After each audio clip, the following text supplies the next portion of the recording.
अस्सलाम वालेकुम। क्या आपको मेरी आवाज़ आ रही है?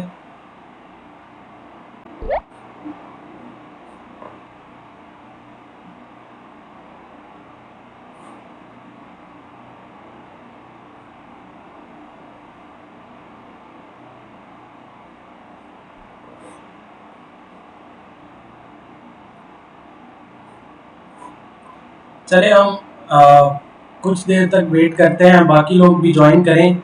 तो आप अब ऐसा करें कि आप लोग अपने लैपटॉप्स ऑन कर लें। सब लोग, कितने लोग हैं जिनके पास अपना लैपटॉप है अभी, वो अपने हैंड रेज करें ताकि मुझे आइडिया हो जाए कि कितने लोगों के पास लैपटॉप है। अगर आप लोगों के पास लैपटॉप नहीं है, फ़ोन पे ले रहे हैं, तो देन आप लोग सिर्फ देखें। लेकिन आज की क्लास का सबसे ज़्यादा फ़ायदा उसको होगा जिसके पास अपना लैपटॉप है, क्योंकि आज हम ये क्लास प्रैक्टिकल तरीके से कंडक्ट करेंगे। मैं आप लोगों को चीज़ें बताऊंगा और वही चीज़ आप लोग भी अपने लैपटॉप पे करेंगे, क्योंकि अगर आप लोग अपने हाथ से नहीं ना करते तो फिर तो हमने पूरा सेमेस्टर गुजारा है।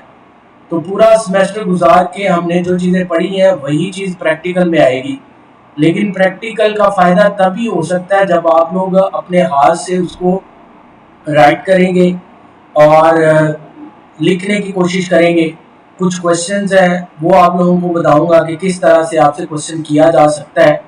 प्रैक्टिकल में तो वही क्वेश्चंस आने हैं जैसे आपके पेपर में आए। आप लोगों ने पेपर देख लिया है, पैटर्न के क्वेश्चन थे, लूप से क्वेश्चन थे, इफ एल्स से क्वेश्चन थे, एरे से क्वेश्चन आया हुआ था। तो इन्हीं चीज़ों से दोबारा क्वेश्चन आएंगे, कहीं और से तो नहीं आने वाले।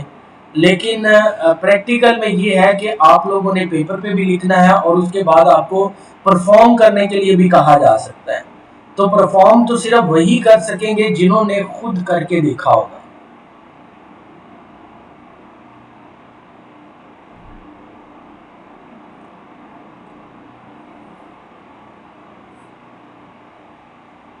अगर कोई क्वेश्चन समझ नहीं आता, अगर कोई बात समझ नहीं आती, तो आपने चैट में एक मैसेज कर देना है या हैंड रेज कर देना है ताकि मैं रुक के आपके क्वेश्चन का आंसर करूं और उसके बाद फिर हम नेक्स्ट मूव करें, क्योंकि ये बड़ा इंपॉर्टेंट है।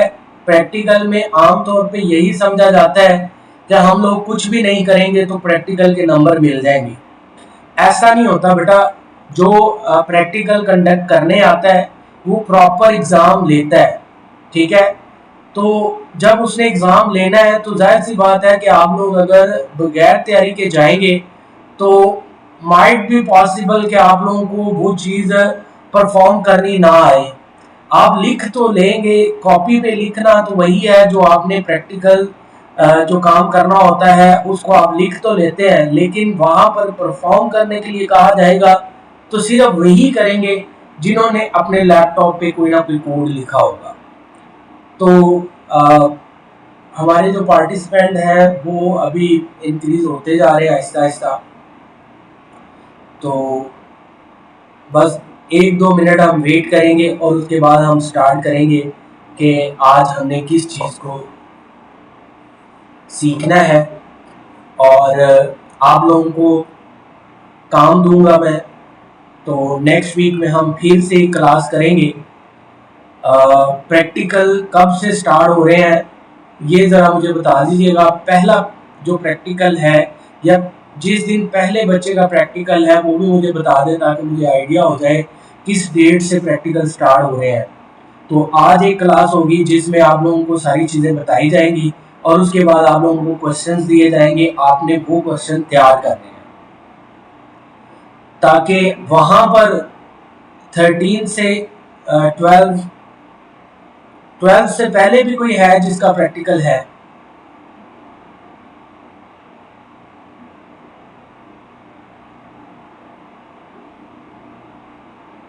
चले 12 से स्टार्ट हो रहे हैं। तो अभी हमारे पास टाइम है और वो टाइम तब ही आपके लिए फायदामंद होगा जब आप लोग कुछ काम करेंगे। आप लोगों को आज मैं प्रैक्टिकल लिखना फिर से बताऊंगा कि कैसे हम लिखते हैं। और तो हम ये वैसे डिस्कस कर चुके हैं क्लास में कि कैसे हम कोड लिखते हैं, किस कोड को क्या कहा जाता है, ये आप लोगों को पता होना चाहिए। डिपेंड करता है कि वहां पर जो प्रैक्टिकल लेने आएगा वो आप लोगों से क्वेश्चन या तो जो आपने लिखा कोड होगा, यानी जो क्वेश्चन आया होगा उसमें आपने कोड लिखा होगा, उस कोड में से क्वेश्चन करेगा, या जनरली ये होता है कि प्रोग्रामिंग में से बेसिक में से कोई ना कोई वो क्वेश्चन आपसे पूछ लेते हैं। जैसे सी में से कुछ ना कुछ क्वेश्चन आपको पूछ सकते हैं, इफ एल्स का क्या यूज है, लूप्स का क्या यूज है, फॉर लूप क्यों यूज करते हैं, इन सारी चीजों के बारे में क्वेश्चन किया जा सकता है। तो इसलिए आप लोगों ने इस चीज को देखना है कि जब आप लोग लिखने की प्रैक्टिस करेंगे, अभी मैं आप लोगों को दोबारा यही बात कर रहा हूं कि जितना आपके पास टाइम है, चाहे आप ऊपर से देख के प्रैक्टिकल लिखें, लिखने की प्रैक्टिस करें। प्रैक्टिकल में लिखे बगैर आप लोगों को मार्क्स नहीं मिलेंगे। तो चले हम स्टार्ट करते हैं।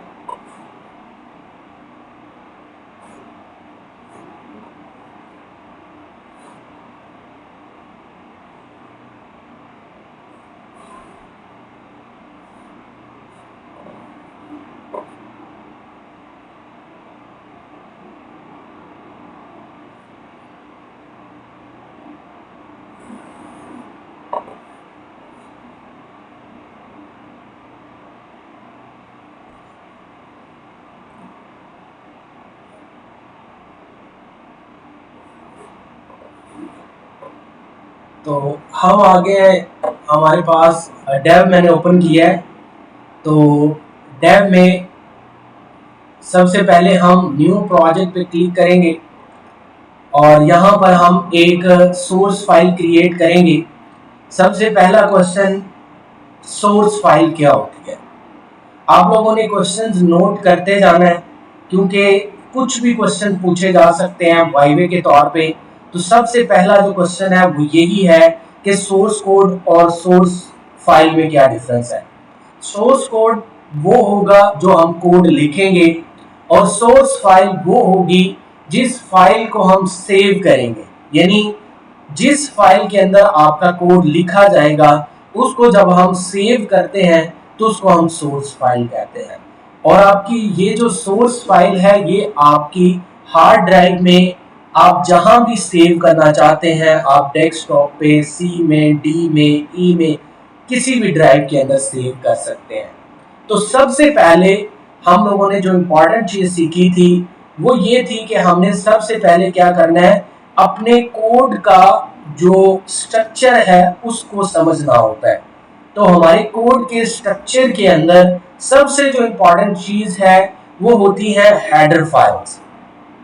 आप लोगों को पता है कि जब हम हेडर फाइल्स लिखते हैं तो हम हैश से स्टार्ट करते हैं और उसके बाद हम यहाँ पर अपना कोड लिखते हैं। अब मैं कोड एक एक करके टाइप नहीं करूंगा, मैं यहाँ पर W3 स्कूल वेबसाइट पे जाऊंगा और वहां से आपके लिए यहाँ पे कोड लिखूंगा, क्योंकि सारा कोड टाइप करना हमारे लिए इतना फिजिबल नहीं है, क्योंकि जूम 40 मिनट की क्लास हमें देता है। तो 40 मिनट के अंदर अगर हम टाइपिंग करेंगे सारी तो वो इतना टाइम नहीं बचेगा। तो यहाँ पर मैं C++ पे चला जाता हूँ और हम इंट्रो पे आ जाते हैं। ये आप लोग पढ़ लेना। नेक्स्ट, यहां पर हमारे पास सबसे ऊपर आप लोगों को एक लाइन नजर आ रही है और इस लाइन को हम प्री प्रोसेसर डायरेक्टिव कहते हैं। तो हम सीख चुके हैं कि pre processor directive hash symbol से स्टार्ट होता है और इसका एक कीवर्ड होता है जिसको हम इंक्लूड कहते हैं, और उसमें एंगल ब्रैकेट्स का इस्तेमाल किया जाता है। और इन ब्रैकेट्स के अंदर ये जो आयो स्ट्रीम लिखा हुआ है ये आपकी लाइब्रेरी है। ये लाइब्रेरी किस चीज को रिप्रेजेंट करती है? ये बेसिकली एक ऐसी लाइब्रेरी है जिसमें बाय डिफॉल्ट डिफरेंट फंक्शंस लिख के रख दिए गए हैं, या आप ये कह सकते हैं कि ये एक ऐसी लाइब्रेरी है जिसके अंदर बहुत सारा कोड पहले से लिखा हुआ है। अगर हमें वो कोड इस्तेमाल करना हो जो इस लाइब्रेरी में लिखा हुआ है, तो हमें लैंग्वेज ये कहती है कि अगर आपने ये कोड इस्तेमाल करना है तो जिस लाइब्रेरी में लिखा गया है उसका रेफरेंस आपको यहां पर पास करना पड़ेगा, यानी हम उसका नेम यहां पास करेंगे आयोस्ट्रीम। तो ये इनपुट आउटपुट स्ट्रीम हम इसको कह सकते हैं। और ये जो हमारा प्री प्रोसेसर डायरेक्टिव है इसके बारे में हम ऑलरेडी बहुत कुछ डिस्कस कर चुके हैं कि ये हमारी ऐसी लाइन है जिसको हम लाइब्रेरी को इंक्लूड करने के लिए यूज करते हैं, और ये कंपाइलर के काम करने से पहले यूज की जाती है। कंपाइलर को इंस्ट्रक्शंस देती है कि कौन सा कोड है, वो कैसा कोड है और किस लाइब्रेरी से लिया गया है। ये सारा कुछ आपका प्री प्रोसेसर डायरेक्टिव से ही हमें समझ में आता है। तो कितने लोग हैं जिसको ये पहली लाइन समझ आ गई है?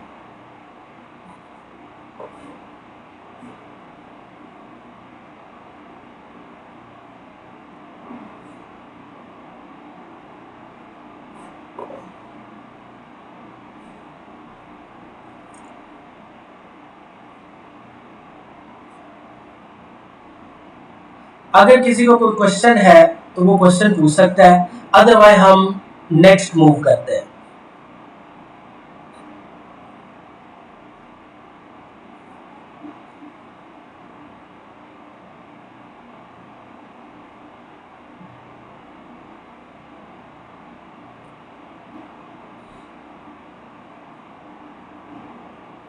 चले नेक्स्ट हमारे पास यहां पर हम लोग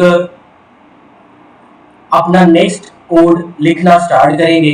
तो ये जो लाइब्रेरी है ये ऐड करना बहुत इंपॉर्टेंट है। इसके अलावा और भी बहुत सारी लाइब्रेरीज हैं जिनको हम ऐड कर सकते हैं। अगर आपने मैथमेटिकल टास्क परफॉर्म करने हैं तो हमारे पास मैथ की एक लाइब्रेरी है, उसको हम यूज कर सकते हैं। अगर आप स्ट्रिंग के साथ काम करते हैं तो स्ट्रिंग की एक लाइब्रेरी होती है, हम उसको ऐड कर सकते हैं। लेकिन हम इनकी डिटेल में नहीं जाएंगे, हम बेसिकली इस कोड को अंडरस्टैंड करने की कोशिश करेंगे जो हम यहाँ पर लिखने लगे हैं। इसके बाद यहाँ पर हमारे पास नेक्स्ट जो इंपॉर्टेंट चीज आती है वो है मेन फंक्शन। अब ये जो मेन फंक्शन होता है इसका एक खास सिंटैक्स होता है।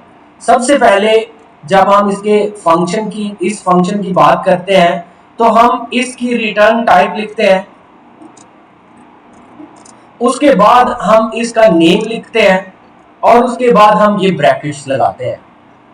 और इन ब्रैकेट्स को हम राउंड ब्रैकेट भी कहते हैं, ठीक है। इनको हम यूज करते हैं जब हमें फंक्शन के अंदर इनपुट करनी होती है।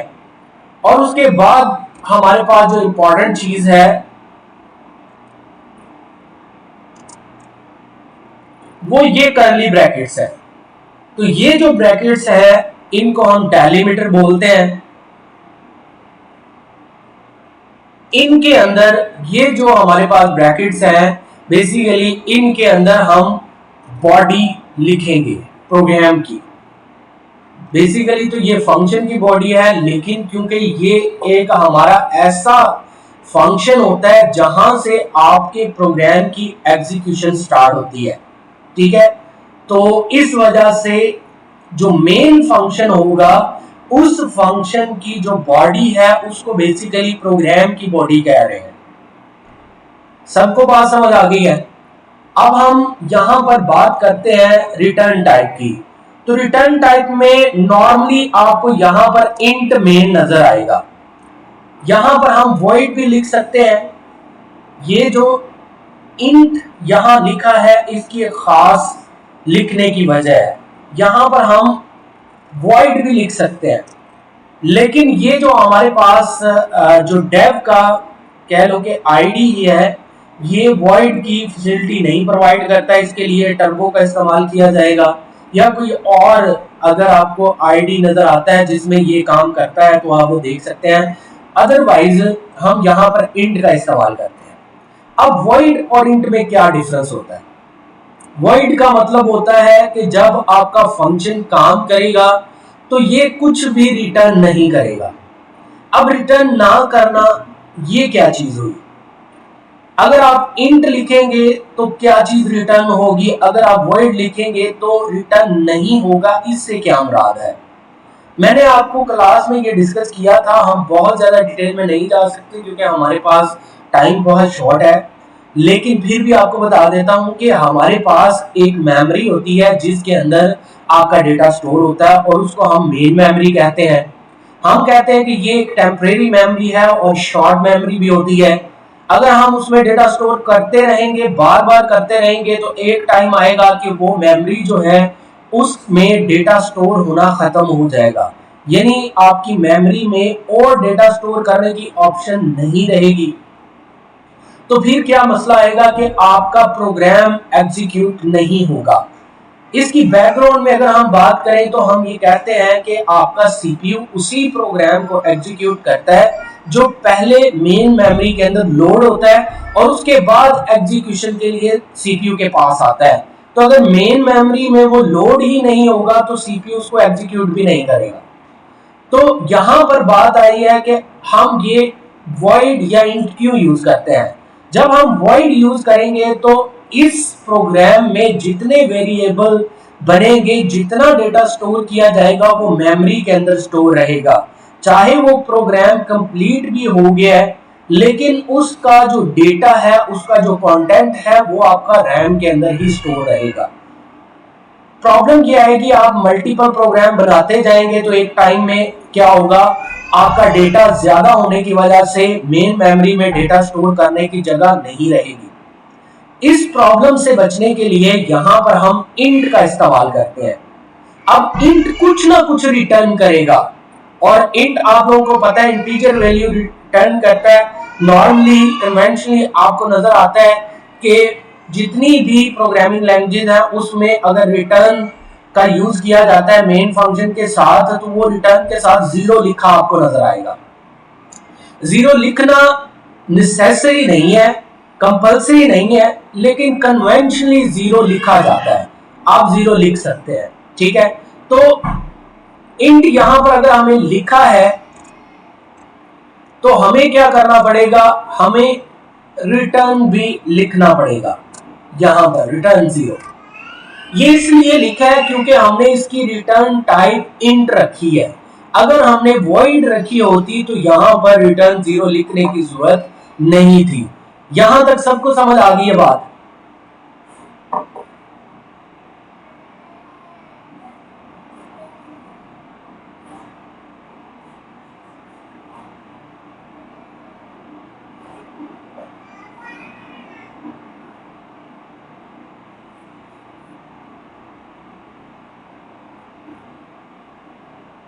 कोई ऐसा स्टूडेंट जिसको अभी तक समझ ना आई हो वो हैंड रेज कर सकता है, तो मैं इसको रिपीट कर देता हूं। हमारे पास टाइम शॉर्ट है, मैं जल्दी जल्दी इन चीजों को वाइंड अप करूंगा ताकि आप लोगों को चीजें समझ आए। और सबसे इंपॉर्टेंट चीज यहां पर यह है कि कोई स्टूडेंट ऐसा नहीं होना चाहिए जिसको ये स्ट्रक्चर ना आता हो। आपके प्रैक्टिकल में बहुत इंपॉर्टेंट है कि आप लोगों को ये स्ट्रक्चर आता हो। अगर आपको क्वेश्चन नहीं भी आता, पेपर में कोई क्वेश्चन आ जाता है और वो आपको क्वेश्चन नहीं भी आता, तो मेहरबानी करके ये स्ट्रक्चर लाजमी याद करके जाएं क्योंकि हर क्वेश्चन में 4 से 5 मार्क्स का जो पैटर्न है वो सेम रहता है। तो 0 मार्क्स से बेहतर है कि आपको कोई 4-5 मार्क्स तो एक क्वेश्चन के मिले। तो उसके लिए जरूरी है कि ये स्ट्रक्चर याद करके जाएं और होपफुली जो भी एग्जामिनर आता है वो आपसे जो क्वेश्चन पूछता है वो भी इस स्ट्रक्चर के रिलेटेड हो सकते हैं। तो इस वजह से ये स्ट्रक्चर आपको आना चाहिए। ये प्री प्रोसेसर डायरेक्टिव क्या होता है, मेन फंक्शन क्या होता है, रिटर्न टाइप क्या होती है, ये सारी चीजें आपको पता होनी चाहिए। फिर इसके बाद अगर हम मेन फंक्शन की बात करते हैं तो इससे ऊपर आपको अक्सर लिखा हुआ नजर आता है यूजिंग नेम स्पेस एसटीडी। ये आपको लिखा हुआ नजर आता है। अब ये क्यों लिखा जाता है, इसकी रीजन क्या है? इसकी रीजन ये है कि जब भी आप आयोस्ट्रीम लाइब्रेरी का कोई फंक्शन यूज करते हैं तो ये जो लाइब्रेरी है ये नेम स्पेस को यूज करती है, और इस नेम स्पेस की मदद से आप क्या कर सकते हैं, क्लीन कोड लिख सकते हैं। अदरवाइज हर फंक्शन को लिखने से पहले आपको लिखना पड़ता है std colon colon name of the function. For example यहां पर अगर मैं लिखता हूं सी आउट, और उसके बाद मैं यहां पर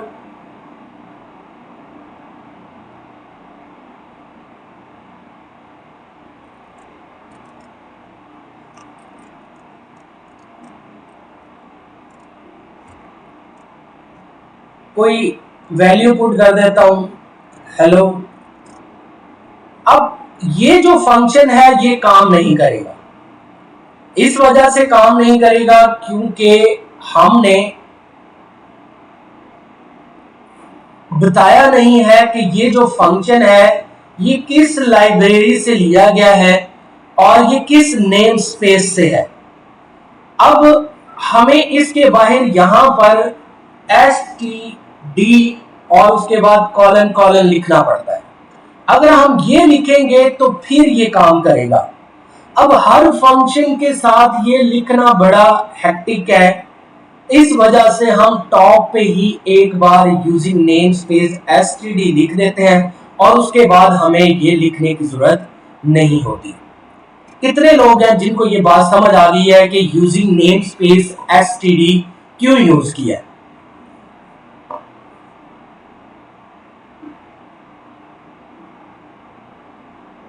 चले मैं इसको रिपीट कर देता हूं इंट मेन को, लेकिन इससे पहले मुझे ये बता दें कि ये जो अभी मैंने यूजिंग नेम स्पेस बताया है ये सबको समझ आ गया है।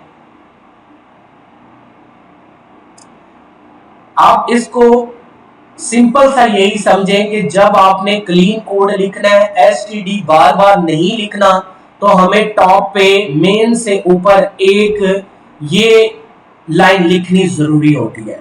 बस इतनी सी बात है। क्यों लिखते हैं? क्योंकि ये जो आयो स्ट्रीम है ये नेम स्पेस को यूज करती है जिसको std कहा जाता है, स्टैंडर्ड कहा जाता है। इस वजह से हमें क्या करना पड़ता है, ये जो नेम स्पेस है इसको टॉप पे ऐड करवाना पड़ता है और उसका नेम हमारे पास std है, और वो std अब हमेशा हर फंक्शन के साथ बाय डिफॉल्ट यूज होगा। हमने लिखा है या नहीं लिखा, हमारा जो कंपाइलर है वो ऑटोमेटिकली इसको अंडरस्टैंड कर लेगा। हम बात कर रहे थे इंट की, तो इंट एक रिटर्न टाइप है। अगर फंक्शन के शुरू में ये लग जाती है तो हमें मेन फंक्शन के अंदर बॉडी में रिटर्न लिखना पड़ता है, जो कि आपका मेमोरी को मैसेज देता है कि ये वाला जो प्रोग्राम है इसकी एग्जीक्यूशन अब क्या हो गई है, कंप्लीट हो गई है। तो फिर इससे फायदा ये होगा कि इसके रिलेटेड जितना डेटा होगा, जितने वेरिएबल्स होंगे, जो भी कंटेंट मेमोरी में इस प्रोग्राम के रिलेटेड स्टोर किया जाएगा वो आपका मेमोरी में से क्या हो जाता है, रिमूव हो जाता है, और नए प्रोग्राम्स के वेरिएबल्स को डेटा स्टोर करने के लिए जगह मिल जाती है। इस वजह से हम इस रिटर्न 0 को यूज करते हैं और इस इंट को मेन के साथ लिखा जाता है। अब क्लियर हो गया?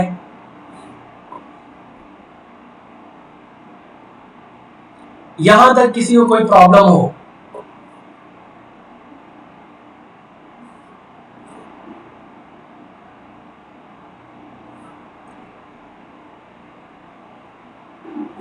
अच्छा, इसके बाद हमारे पास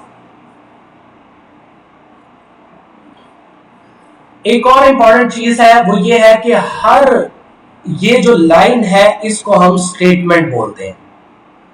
अब ये जो स्टेटमेंट है ये हमेशा आपकी एंड होगी इस सेमीकोलन के ऊपर, और इस सेमीकोलन को हम क्या बोलते हैं, इसको हम बोलते हैं टर्मिनेटर, स्टेटमेंट टर्मिनेटर।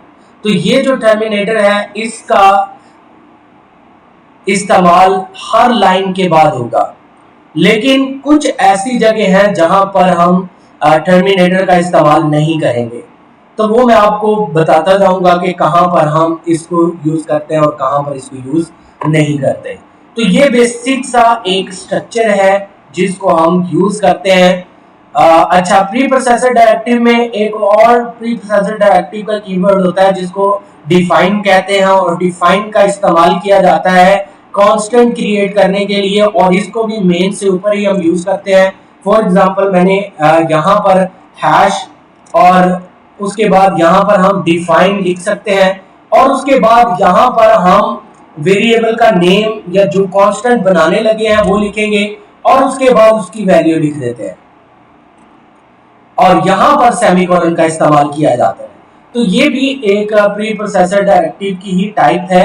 ये हम तब यूज करते हैं जब हमें पता होता है कि कोई वैल्यू फिक्स है, जैसे ई की वैल्यू, एप्सिलॉन की वैल्यू हमें पता होती है तो वो हम यूज करते हैं। इसी तरह पाई की वैल्यू हमें पता है, हम डायरेक्ट सिंबल यूज नहीं कर सकते, हमें उसके लिए क्या करना पड़ता है, कोई ना कोई कांस्टेंट या वेरिएबल क्रिएट करना पड़ता है ताकि हम उसको किसी फॉर्मूले में इस्तेमाल कर सके।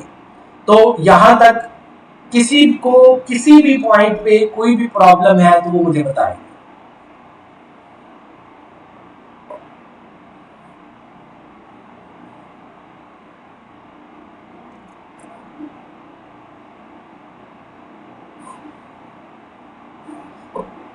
अच्छा देखें, ये एक कंप्लीट प्रोग्राम लिखा हुआ है जिसमें अब स्ट्रक्चर आप लोगों को समझ आ गया है।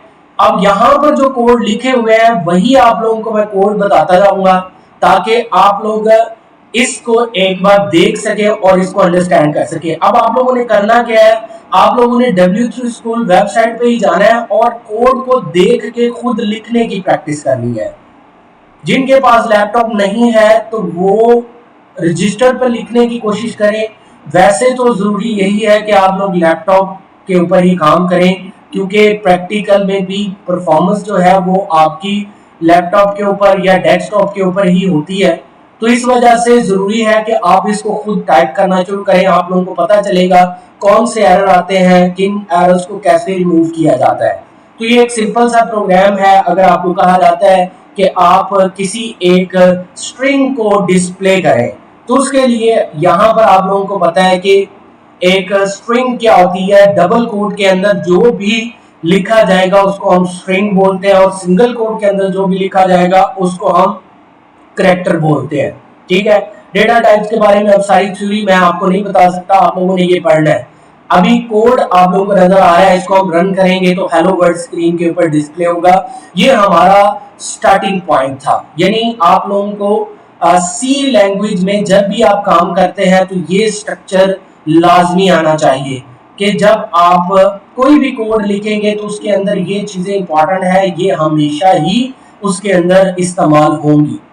फिर इसके बाद आप लोगों को पूछा जा सकता है आईडी क्या होता है। हमारी ये मीटिंग जो है ये खत्म होने वाली है, तो बाद में अगेन मैं आपको एक लिंक भेजूंगा। अभी के लिए ये मीटिंग एंड होने लगी है। अगर कोई क्वेश्चन है तो मुझे बताएं। जस्ट हम यहाँ पर वाइंड अप करेंगे आईडी को। तो आईडी क्या होता है, एक सॉफ्टवेयर होता है जिसके अंदर आपके पास फैसिलिटी होती है कि आप कोड लिख भी सकते हैं, उसके बाद उसको कंपाइल भी कर सकते हैं, और उसमें से एरर भी चेक कर सकते हैं, यानी डीबग भी कर सकते हैं। तो आईडी हमें 3 तरह की फैसिलिटी देता है जो मेन है। इसके अलावा और भी बहुत सारी फैसिलिटीज हैं जो कि आईडी हमें प्रोवाइड करता है। तो ये आप लोगों ने देख लेना है, क्योंकि आपको पूछा जा सकता है कि इंटीग्रेटेड डेवलपमेंट एनवायरनमेंट होता क्या है। तो बेसिकली ये कुछ भी नहीं है, ये एक सॉफ्टवेयर है जो आपको फैसिलिटी देता है कि आप अपना कोड लिख सकते हैं, कंपाइल करके एग्जीक्यूट कर सकते हैं, और अपने रिजल्ट चेक कर सकते हैं, अपने एरर्स चेक कर सकते हैं। और इसमें कोई इतनी बात नहीं है कि ये आईडी कोई इतनी मुश्किल चीज नहीं है। तो यहाँ तक सबको बात समझ आ गई है।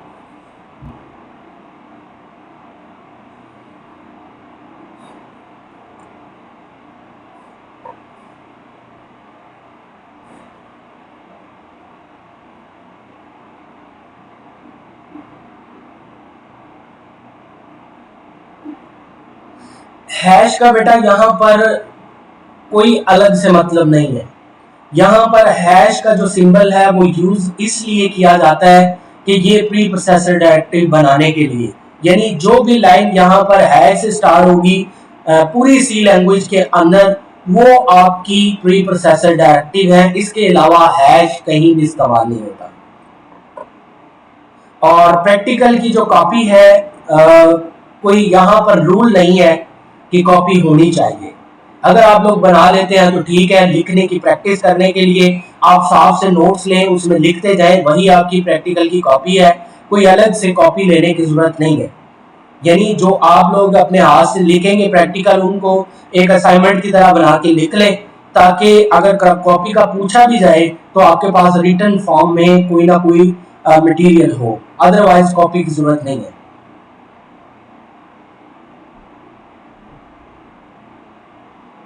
इसके अलावा कोई और क्वेश्चन?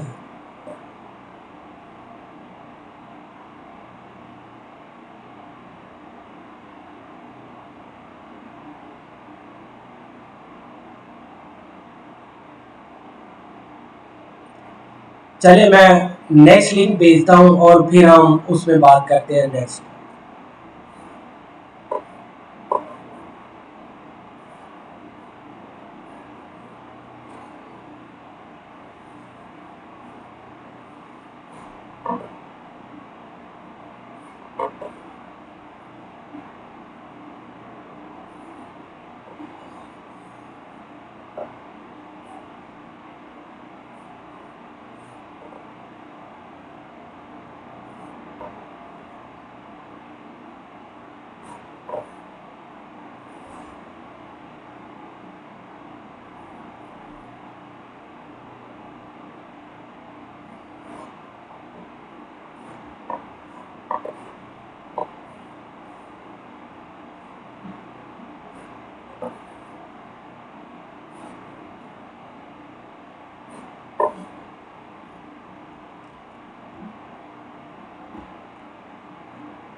अब हमारे पास नेक्स्ट जो इम्पॉर्टेंट चीज़ है हम उसके ऊपर शिफ्ट कर जाते हैं।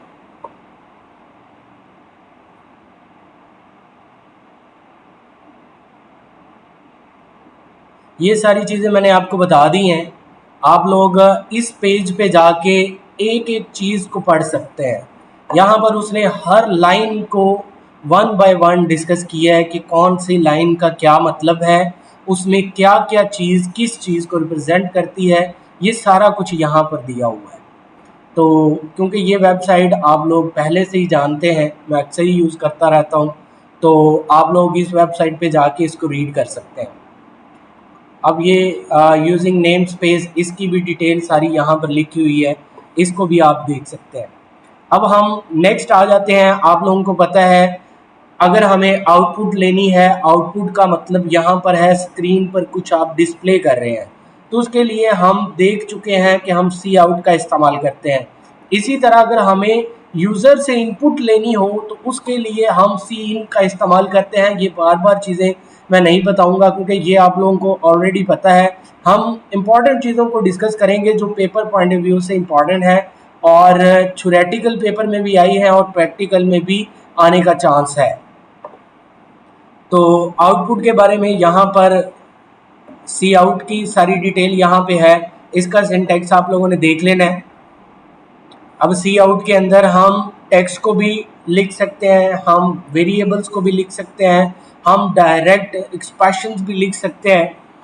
फिर इसके बाद हमारे पास कमेंट करने का तरीका है। तो कमेंट के हमने दो मेथड देखे थे, एक होता है वन लाइनर और एक होता है मल्टीपल लाइन। तो ये आप लोगों ने देख लेना है। फिर हमारे पास जो इम्पोर्टेंट टॉपिक है वो आता है वेरिएबल्स का।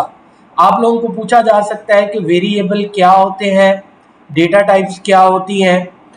वेरिएबल हम पढ़ चुके हैं कि वेरिएबल बेसिकली ये एक टेम्परेरी कंटेनर है जो आपके डेटा को स्टोर करता है। अब वो डेटा जो एक्चुअल में स्टोर होता है वो तो आपका मेमोरी में हो रहा होता है, लेकिन हम मेमोरी को डायरेक्ट एक्सेस नहीं कर सकते। हम उसकी जो एक्सेस है उसको इजी करने के लिए वेरिएबल का इस्तेमाल कर रहे हैं। हम वेरिएबल को यहाँ पर यूज़ करेंगे और आपका डेटा एक्चुअल में मेमोरी में जाके स्टोर हो जाता है। फिर हमने कहा कि वेरिएबल डिफरेंट टाइप्स के हो सकते हैं, उसके अंदर हम इंटीजर वैल्यू भी स्टोर कर सकते हैं, हम उसमें फ्लोट भी स्टोर कर सकते हैं, करैक्टर भी कर सकते हैं, उसमें स्ट्रिंग भी कर सकते हैं। इनके बारे में डिटेल में बात नहीं करेंगे क्योंकि ऑलरेडी आप लोग पढ़ चुके हैं, थ्योरेटिकल चीज़ें आप लोगों को पता होनी चाहिए। वेरिएबल कैसे बनता है ये हम देख लेते हैं। तो हम पहले देखते हैं वेरिएबल की टाइप, कि किस टाइप का डेटा आपका स्टोर होने वाला है। फिर उसके बाद हम उसका नेम रखते हैं और उसके बाद हम उसको कोई ना कोई वैल्यू देते हैं जो कि मेमोरी के अंदर स्टोर होगी, और उसके बाद हम सेमी कॉलन के साथ उसको क्या कर देते हैं, यहाँ पर क्लोज कर देते हैं। तो ये हमारे पास वेरिएबल बनाने का तरीका है। यहाँ पर कुछ एग्जांपल्स भी हैं, इनको आप देख सकते हैं। और यहाँ पर आपके पास इंट टाइप है, नेम वेरिएबल का नेम है, और उसके बाद यहाँ पर हम सिंगल इक्वल का इस्तेमाल करेंगे। सिंगल इक्वल जो है ये आपका असाइनमेंट ऑपरेटर है जो वैल्यू असाइन करने के लिए इस्तेमाल होता है। जब हम डबल इक्वल यूज करते हैं तो वो इक्वालिटी को चेक करता है कि दो चीजें बराबर हैं कि नहीं है, इक्वल है कि नहीं है। फिर हम यहाँ पर देखेंगे 15 हमने जो वैल्यू पास की है ये माय नम वेरिएबल को असाइन हो गई है, और उसके बाद हमने सी आउट की मदद से हमने उसको स्क्रीन पर डिस्प्ले कर दिया है। तो ये ऑलरेडी आप लोग चीज़ें जानते हैं, आप लोगों ने पढ़ी है पूरे सेमेस्टर में, तो इनको हम one by one go through करेंगे, लेकिन इनकी डिटेल में नहीं जाएंगे कि ये कैसे है, क्यों है। तो यहाँ पर हमारे पास ये कुछ वेरिएबल बनाए हैं और फिर उनको वैल्यू असाइन की है, अगेन असाइन की है, और उसके बाद उसको डिस्प्ले किया है।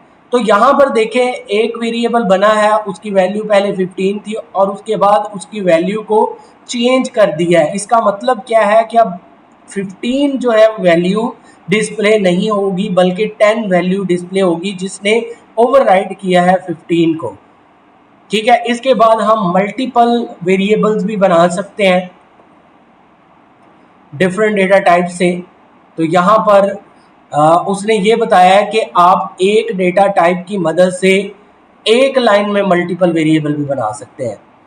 और हमारे पास ये जो मेथड है वन लाइनर, ये आपका शॉर्ट मेथड है जिसकी मदद से आप जितने मर्जी वेरिएबल यहाँ पर क्रिएट कर सकते हैं। फिर उसके बाद यहाँ पर उसने कहा है कि आप पहले वेरिएबल बना के उसके बाद वैल्यू असाइन भी कर सकते हैं। तो यहाँ पर अगर आपने एक वैल्यू मल्टीपल वेरिएबल को असाइन करनी है तो आप इस मेथड से कर सकते हैं। अब ये तो हमारे पास वेरिएबल के बारे में बात हो गई। इसके बाद हमारे पास कांस्टेंट्स होते हैं। कांस्टेंट भी वेरिएबल की तरह होते हैं, लेकिन कांस्टेंट की वैल्यू तो चेंज हो जाती है एक बार क्रिएट होने के बाद, लेकिन जो हमारे वेरिएबल हैं उनकी वैल्यू तो चेंज हो जाती है एक बार बनने के बाद। लेकिन जो कांस्टेंट्स होते हैं वो एक बार बनाया जाता है तो उसके बाद उसकी वैल्यू फिक्स रहती है, उसको चेंज नहीं किया जाता। जैसे मिसाल के तौर पे यहाँ पर आपको नजर आ रहा होगा कॉस्ट लिखा हुआ है, ये कीवर्ड आपने याद रखना है। आपको पूछा जा सकता है कि आप डिफाइन करें difference between constant and variable. इसको बनाने का क्या तरीका होता है, तो वेरिएबल जैसे बनता है एज इट इज कांस्टेंट भी बनता है, लेकिन सिर्फ और सिर्फ हम जो डेटा टाइप है उसके बाहर हम क्या कर देते हैं, कॉन्स्ट लगा देते हैं, और ये जो कॉन्स्ट होता है ये उसको कांस्टेंट में चेंज कर देता है। अब देखें अगर हमारे पास इसकी वैल्यू 15 है तो हम इसको चेंज करना चाह रहे हैं, ओवरराइड करना चाह रहे हैं, तो ये हम ओवरराइड नहीं कर सकते। यहां तक किसी को कोई प्रॉब्लम हो, अगर समझ आ गई है तो एक टेक्स्ट कर दें। असल में तो आज मैंने ये जो प्रैक्टिकल रखा था वो इस तरह से था कि हम कुछ टाइम गुजारेंगे, हम चीज़ों को डिस्कस करेंगे और आप लोग साथ साथ टाइप करेंगे। लेकिन क्योंकि हमारे पास इतना ज़्यादा टाइम नहीं है तो मैं आपको कॉन्सेप्ट्स बता रहा हूँ। आप लोगों को आज काम दूंगा, वो आप लोगों ने करना है, असाइनमेंट बनानी है और उसको पेपर के ऊपर भी लिखना है ताकि आप लोगों की कॉपी भी बन जाए। ठीक है, अगर आप लोग प्रैक्टिस नहीं करेंगे तो मैं आपको फिर ये कह रहा हूँ कि बहुत सारे स्टूडेंट इसमें फेल होंगे, क्योंकि जो एग्जामिनर आता है वो आके सिर्फ थ्योरेटिकल बातें नहीं पूछता, वो आपसे प्रैक्टिकल करवा के देखेगा। तो अगर आप लोग प्रैक्टिकल करके नहीं दिखाएंगे तो आपको फेल करके जाएगा। तो इस वजह से आप लोग टाइम निकालें, इसकी प्रैक्टिस करें, ग्रुप्स बनाएं, ग्रुप्स में बैठ के काम करें, एक दूसरे को बताएं, डिस्कस करें चीज़ें। अदरवाइज ये आपके लिए फिर प्रॉब्लम होगी कि आप लोगों को जब प्रैक्टिकल में बैठे हुए ये चीज़ें नहीं समझ आएंगी तो फिर आपके लिए वहाँ पर काफ़ी ज़्यादा प्रॉब्लम होने वाली है। तो ये हमारे पास कांस्टेंट का सारा कॉन्सेप्ट है। फिर इसके बाद यूज़र इनपुट है, ये हम ऑलरेडी पढ़ चुके हैं। डेटा टाइप्स आप लोग पढ़ेंगे, ऑपरेटर्स भी आप लोग पढ़ेंगे।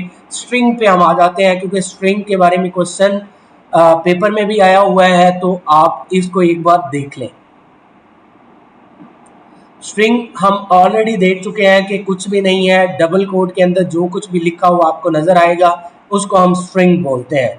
अगर हम इसकी डेफिनेशन करें तो हम स्ट्रिंग को कहते हैं कि ये एक ऐसा वेरिएबल है जिसके अंदर मोर देन वन कैरेक्टर्स को हम स्टोर करते हैं डबल कोड के अंदर।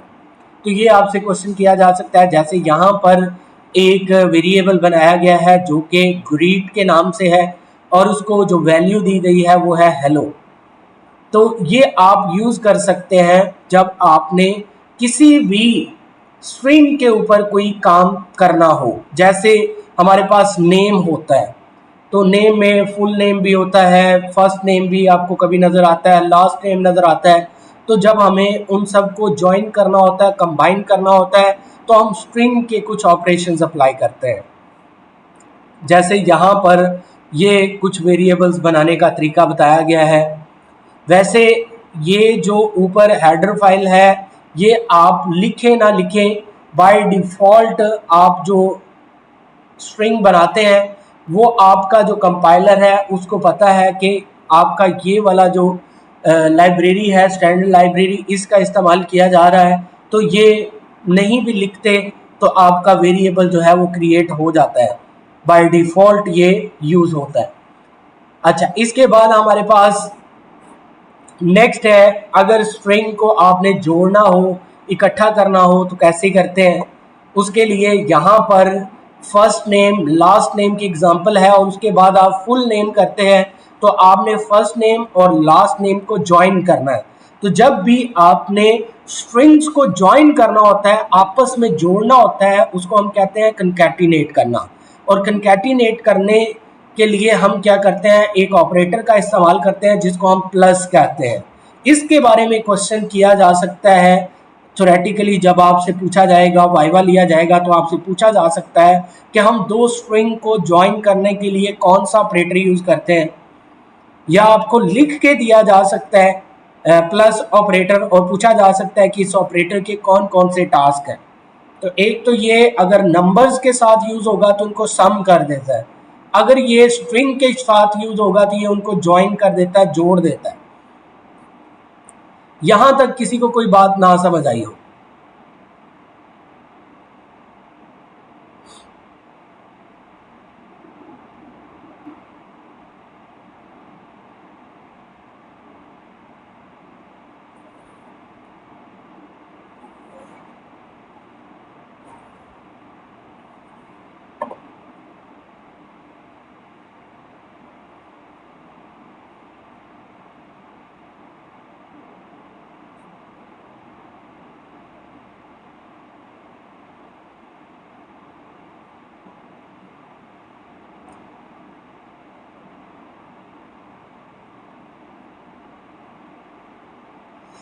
जी जी, आप पास पेपर भी कर सकते हैं।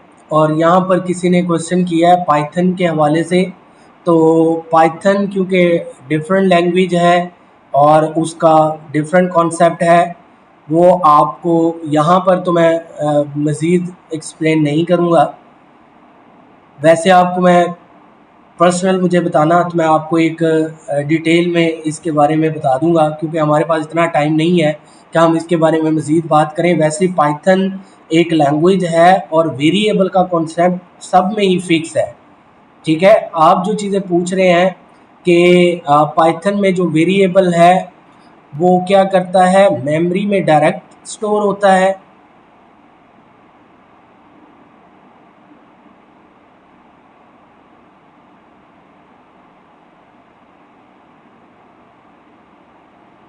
अच्छा, ये डिफरेंट चीज़ें हैं, इनके बारे में हम बाद में बात करेंगे। जब आपकी क्लासेस स्टार्ट होंगी तो तब इसके बारे में मज़ीद आपको बताऊंगा कि ये क्या होती है। अभी क्योंकि हम प्रैक्टिकली बात कर रहे हैं सी लैंग्वेज के बारे में, तो या मुझे एक टेक्स्ट कर देना तो फिर इसकी सारी एक्सप्लेनेशन मैं आपको भेज दूँगा। अभी जो हमने चीज़ें डिस्कस की हैं उसके बारे में अगर कोई क्वेश्चन है तो वो मुझे बताएं।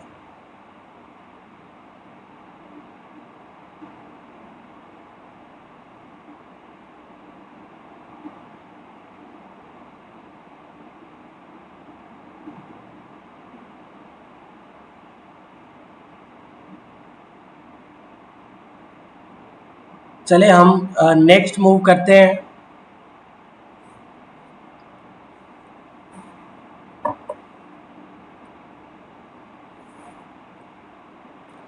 तो स्ट्रिंग जो है, स्ट्रिंग के कुछ मेथड्स होते हैं बाय डिफ़ॉल्ट हैं जिनका हम इस्तेमाल करते हैं, और ये मेथड हमें बहुत ज़्यादा हेल्प करते हैं बहुत सारी चीज़ों के अंदर। तो इनको हम क्विकली देख लेते हैं। सबसे पहले अपेंड है। तो अपेंड का जो मेथड है डिटेल में ऊपर लिखा हुआ है कि ये किस काम के लिए यूज़ होता है। अगर हम इसको देखें तो ये अपेंड क्या करता है, फर्स्ट नेम के साथ लास्ट नेम को जोड़ने का काम करता है। अपेंड नाम से ही पता चलता है कि किसी चीज़ को जोड़ेगा। अगर हम इसके सॉल्यूशन को देखते हैं तो आपको रिजल्ट नज़र आएगा। ये देखें, यहाँ पर उसने क्या किया है, अपेंड कर दिया है फर्स्ट नेम के साथ लास्ट नेम को, ठीक है, और फुल नेम बना के इसको डिस्प्ले कर दिया। अच्छा, इसके बाद यहाँ पर ये इसने एक ही मेथड डिस्प्ले किया, लेकिन इसके बहुत सारे मेथड्स हैं, वो आप यहाँ पर आके देख सकते हैं। इसके अंदर आगे कहीं होंगे नंबर, स्ट्रिंग, स्ट्रिंग लेंथ।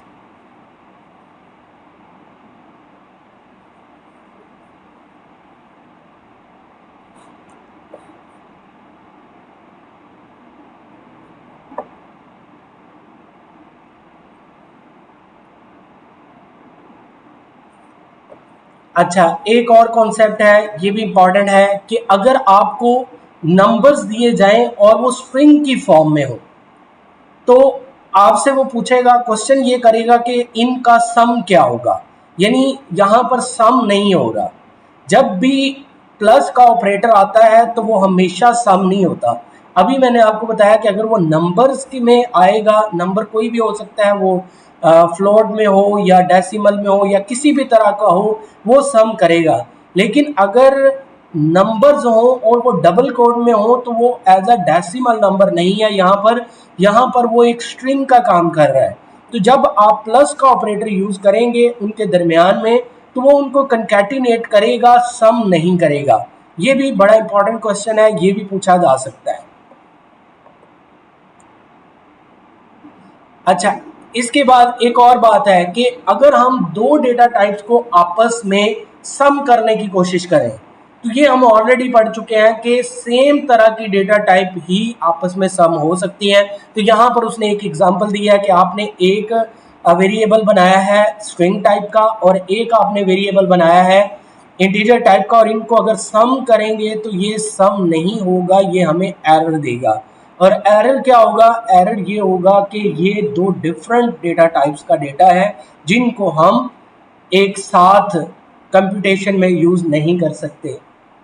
इस चीज से बचने के लिए फिर एक कॉन्सेप्ट होता है जिसको हम टाइप कास्टिंग कहते हैं, और टाइप कास्टिंग की मदद से फिर हम एक डेटा टाइप को दूसरी डेटा में टाइप में चेंज करके दोनों को सेम तरह की डेटा टाइप बना के क्या कर सकते हैं, ऑपरेशन परफॉर्म कर सकते हैं। इसके बाद नेक्स्ट जो हमारे पास कॉन्सेप्ट है वो है लेंथ फंक्शन। किसी भी स्ट्रिंग की लेंथ देखनी हो कि उसमें कितने नंबर ऑफ करेक्टर्स हैं, तो उसके लिए हम यहाँ पर लेंथ का फंक्शन यूज करते हैं, और स्ट्रिंग का जो भी नेम होगा उसके बाद डॉट लेंथ हम लिखेंगे। तो ये जो हमारे पास फंक्शन है, ये क्या करेगा, ये हमें उस स्ट्रिंग की लेंथ देगा और ये काउंट करेगा। और काउंट में सिर्फ अल्फ़ाबेट्स नहीं, इसमें नंबर्स भी आ सकते हैं, डिजिट्स भी आ सकते हैं, स्पेसेस भी आ सकते हैं। ईच एंड एवरीथिंग जो किसी एक स्ट्रिंग के अंदर मौजूद होगी उन सब को काउंट करके वो टोटल नंबर ऑफ कैरेक्टर्स बताएगा कि कितने कैरेक्टर्स हैं।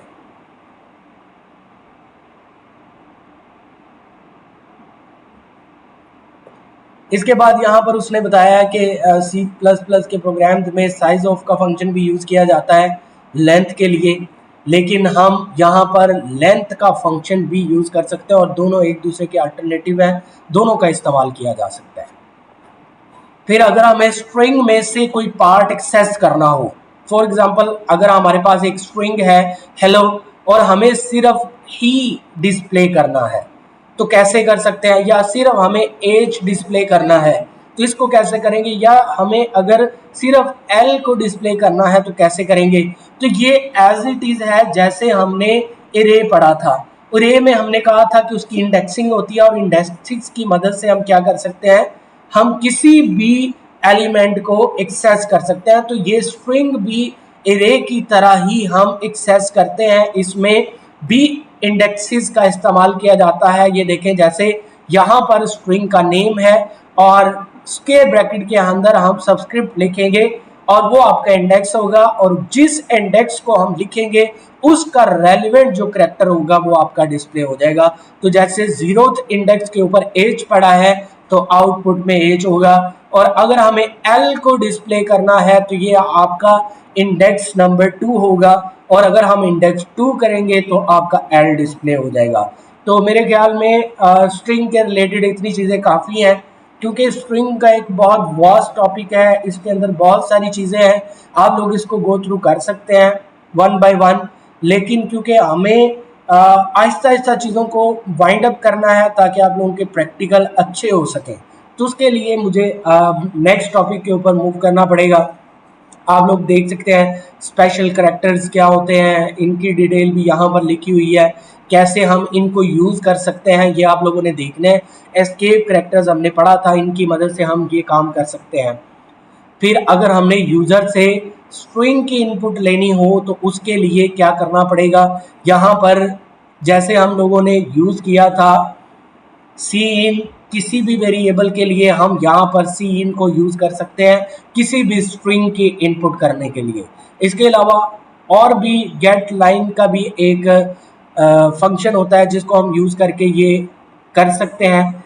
अगर आप एक्सप्लोर करना चाहें तो वो चीज़ें आप कर सकते हैं। इसके बाद फिर नेक्स्ट हमारे पास जो इम्पोर्टेंट चीज़ है वो ऑपरेटर्स हैं, और वो ऑपरेटर्स आप लोगों ने खुद ही रीड करने हैं कि कौन कौन सा ऑपरेटर किस किस काम के लिए हम यूज़ करते हैं। अरिथमेटिक ऑपरेटर कौन से होते हैं, रिलेशनल ऑपरेटर्स कौन से होते हैं, असाइनमेंट ऑपरेटर कौन से होते हैं, लॉजिकल कौन से होते हैं, इन सारी चीज़ों को आप लोगों ने खुद से वाइंड अप करना है। तो आज के लिए मेरे ख्याल में इतना काफ़ी है।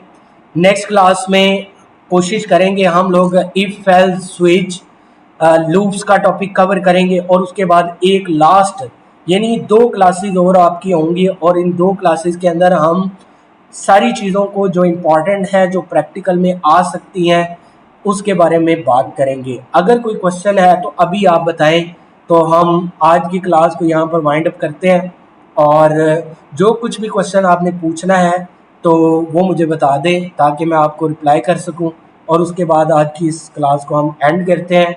और होपफुली नेक्स्ट क्लास से पहले पहले तक ये वीडियो मैं आपको शेयर कर दूंगा, मैंने रिकॉर्ड किया है, तो आप लोग इसको गो थ्रू कर सकते हैं। और जो लोग ज्वाइन नहीं कर सके उनको भी कहें कि ये वीडियोस लाजमी देखें, क्योंकि अगर आप लोग ये समझेंगे कि आप लोग बगैर तैयारी के पास होंगे तो वो आपके लिए मुश्किल है। मैं फिर कह रहा हूँ, सबसे इम्पॉर्टेंट चीज़ ये आपका पेपर है, और उसके बाद नेक्स्ट सेमेस्टर में यही प्रोग्रामिंग का कोर्स आपका बेस बनेगा ऊप का। तो अगर आपको ये आता होगा तो ऊप में भी आप अच्छा परफॉर्म कर पाएंगे। तो इसलिए थोड़ी एफर्ट करें, जो आपके पास अभी टाइम अवेलेबल है फ्री, सारा कुछ छोड़ दें, इस सब्जेक्ट को पढ़ना शुरू करें, इस सब्जेक्ट की प्रैक्टिस शुरू करें, ताकि आप लोगों को नेक्स्ट सेमेस्टर में जो प्रोग्रामिंग का मेथड आने वाला है उसमें ये बेस है, तो इस वजह से आप उसमें किसी भी प्रॉब्लम को फेस ना कर पाएँ।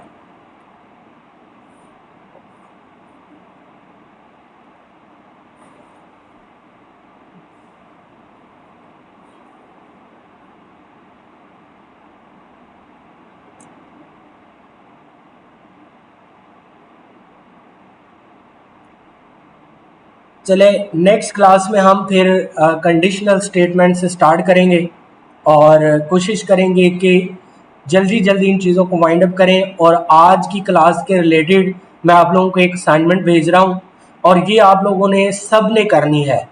और मेहरबानी करके आप लोग इसको खुद से हाथ से करने की कोशिश करना।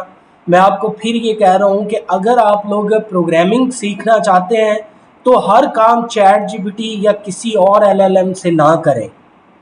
आप पहले कोड लिखें, उसके बाद चैट जीपीटी को दें, जो भी गलती है, जो भी प्रॉब्लम है, जो भी मिस्टेक्स हैं, वो फाइंड आउट करके आपको देगा। आपके कोड को चेक करेगा, एनालाइज करेगा, आपकी लॉजिक कितनी अच्छी है। लेकिन अगर आप सारा काम चैट जीपीटी से करवाएंगे तो मैं आपको ये कहता हूँ कि आप कर सब कुछ लेंगे, लेकिन आपको बैकग्राउंड का नॉलेज नहीं होगा कि बैकएंड पे काम कैसे हो रहा है। तो उसके लिए सबसे इम्पॉर्टेंट यही है कि आप लोग हाथ से कोड लिखें, लॉजिक खुद डेवलप करने की कोशिश करें। अगर तो कोई बिल्कुल ही समझ नहीं आ रही तो आप क्वेश्चन दें और उसको कहें कि हमें समझाए, ताकि हम लोग उसकी लॉजिक खुद से क्रिएट कर पाए। लेकिन अगर आपने सारा काम उसी से करवा लिया तो फिर आपको आएगा कुछ नहीं, काम सारा हो जाएगा।